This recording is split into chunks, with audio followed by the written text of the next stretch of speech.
మూడు మద్దెల్లి లెనిన్ ఎలా ఉంది? లెనిన్కి ఇప్పుడు ఇది టీ టైం కదా, అక్కినేనికి టైం వచ్చింది అనమాట. సో అక్కినేని అఖిల్కి టైం వచ్చింది.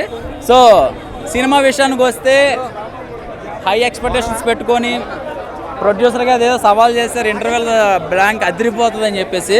సో నిజంగా అదిరిపోయింది, ఎవడు ఎక్స్పెక్ట్ చేయడు. సో ముఖ్య ఎదురంటే తిప్పి కొట్టినట్టు. సో ఎక్కడి వరకు తీసుకెళ్లాలో, ఎంతవరకు తీసుకెళ్లాలో తీసుకెళ్ళిపోయాడు. ఇంకా మా నోడు యాక్టింగ్ స్కిల్స్ ఇంటర్వెల్ తర్వాత క్లైమాక్స్ మాత్రం మా నోడు సెట్ అయిపోతాడు ఇంకా. ఎందుకంటే ఏదో లోటు ఉంది ఇండస్ట్రీలో, అఖిల్కి ఏదో ఉంది లోటు, కానీ ఈ సినిమాతో పూర్తి అయిపోయింది. సో సినిమాకి కావాల్సిన ఎఫెక్ట్ అంతా కూడా 50% తమను పెట్టేశాడు. అసలు ఆ బీజిఎం బ్యాక్గ్రౌండ్ స్కోర్ నిలబెట్టేస్తుంది అనమాట. సో రాయలసీమ స్టైల్లో కొడవలు పట్టుకుని నరుగుతూ ఉంటే క్లైమాక్స్ లాస్ట్లో చాలా బ్రహ్మాండంగా ఉంది. అంటే మనోడు సిసింద్రి సినిమా దగ్గర నుంచి కూడా మనకి ఏ సినిమాలో చూసినా సిసింద్రిలాగే ఊహించుకుంటున్నాం అనమాట.